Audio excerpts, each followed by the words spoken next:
Three very important documents that you will encounter in the workplace are letters, memos, and emails.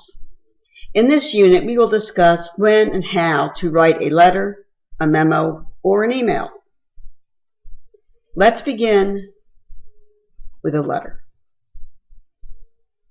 Today, most people communicate with their friends through email or text messages, but this was not always the case.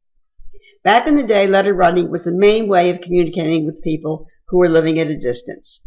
A phone call was expensive and usually reserved for special occasions, so the Postal Service was quite busy delivering personal letters to people.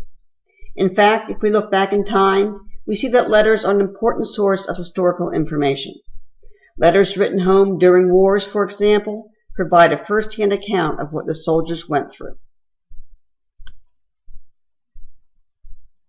As stated earlier, many of today's students may not have written a letter since they have grown up in the digital age. You may never need to write a personal letter, but in the workplace, letters are still alive and well, so it is important that we understand their purpose and their format. Generally, a letter is written to someone outside of a company. A letter is considered more formal than a memo or an email, and it does follow a specific business format. Let's take a look at the parts of a business letter. First of all, most businesses have a letterhead on which they write their letters. The letterhead will include the business name, address, logo, and other contact information. All letters also need to include a date, followed by the inside address. The inside address includes the name and address of the person who is receiving the letter. The next section is the greeting. The standard greeting is Dear Mrs. Smith, followed by a comma or a colon. The body of the letter comes next. You want to try to write short paragraphs using concise language. Business letters use block style, which means that you do not indent your paragraphs. You will single space the document and double space between paragraphs. The letter generally ends with sincerely, followed by a comma. You want to leave space for a signature if the letter is being mailed. You would type the name below the signature. If you are writing a letter without a letterhead, the format is basically the same, except you will start with your address, followed by the date, the inside address, and the greeting. You do not need to put your name on top of your date because you will be signing the letter in the end, so the receiver will know who wrote the letter. Letters can be delivered to the Postal Service or they can be attached to an email. If you are sending a letter in the mail, you will need to type an envelope with the person's name, address, and you will also need to add the postage. You should also add your address to the upper left-hand corner of the envelope. Some businesses will write a formal letter but attach it to an email for delivery. If this is the case, the email then becomes a transmittal document where you would state that the letter is attached. Another very common document that you will encounter in the workplace is the memo.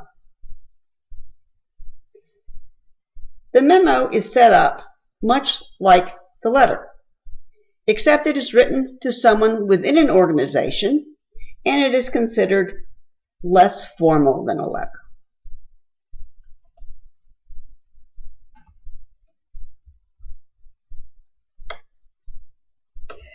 Like the letter, most companies have their own memo stationery, including their company logo and other information.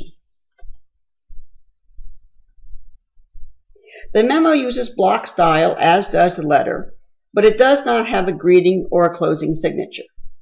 Instead, the memo stationery will include a place to type the person's name who is receiving the letter or the memo, and this will usually have a to followed by a colon. The memo also includes a from line, where you would put your name or the sender's name. This is followed by a subject line. The subject line is a short line which gives the reader a good idea regarding the topic or subject of the memo. The last item is the date. Memos can be delivered through interoffice mail, or more commonly, they can be attached to an email. Emails are quickly replacing memos, letters, and phone calls in the workplace as they are in the home. Personal email is used to communicate with your friends and family, while business email is used to communicate with your bosses, associates, clients, and professors if you're in college. Therefore, it is important that you understand that there is a big difference between the type of email you send to a friend or the type of email you would send to a business associate or one of your professors. A business email is more formal, obviously, than a personal email.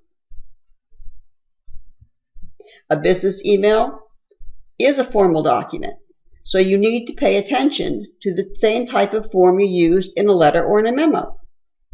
A formal email should include a greeting and a signature, just like you would in a letter.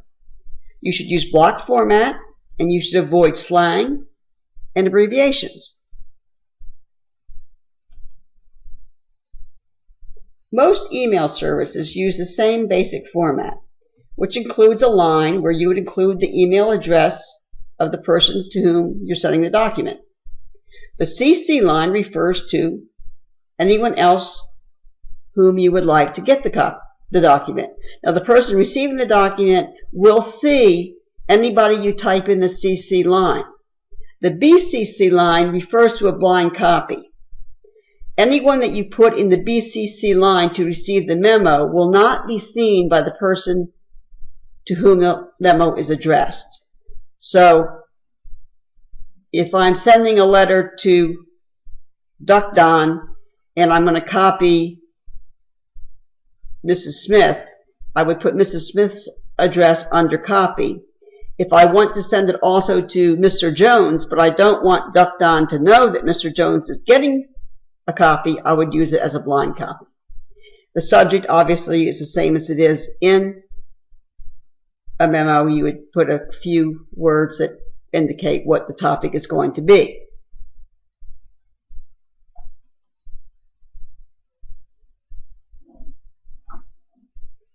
Whenever you write any document, you need to be aware of your tone. Now, tone refers to attitude, and tone is more difficult to discern in writing than in speaking. You have to be very careful that your tone is professional and neutral, rather than abrupt and abrasive.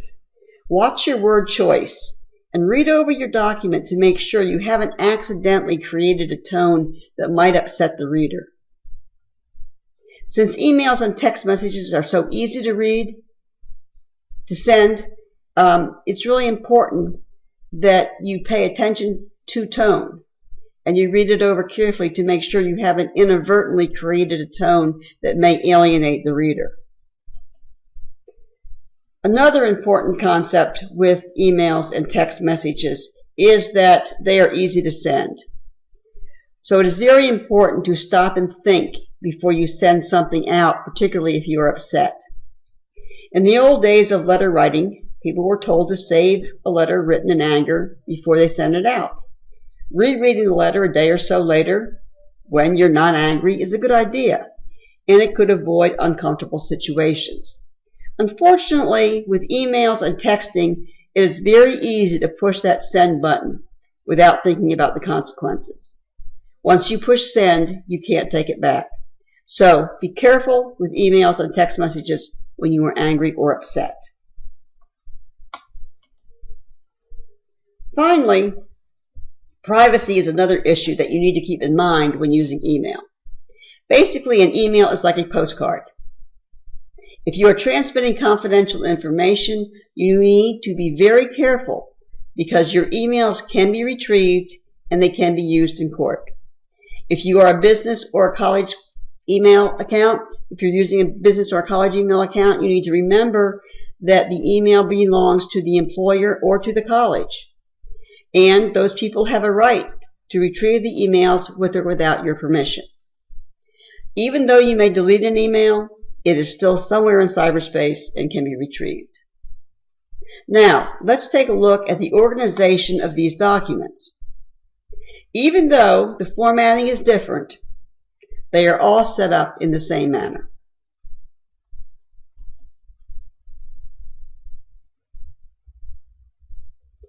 You're always going to begin with an introduction in any type of writing that you do. This would be the first couple of sentences in which you state your purpose, you identify your subject, and you summarize your main points. The introduction should be short and to the point. The purpose statement should come first and should be very specific. In fact, the purpose statement should say something to the effect of the purpose of this document is to blank. It needs to be very clear. The body of the document includes the paragraphs that support the main points.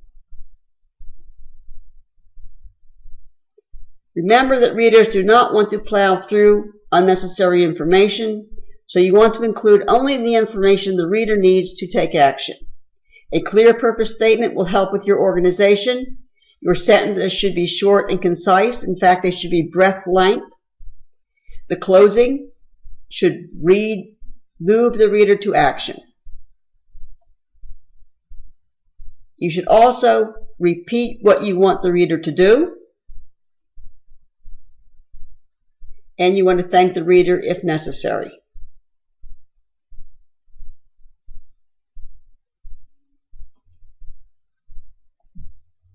We do write these documents for different reasons.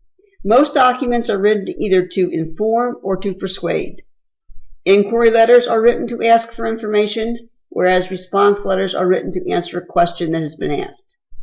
Persuasion documents are also written in order to complain or to make a claim. We also have response letters or memos, which are written to answer a question that has been asked.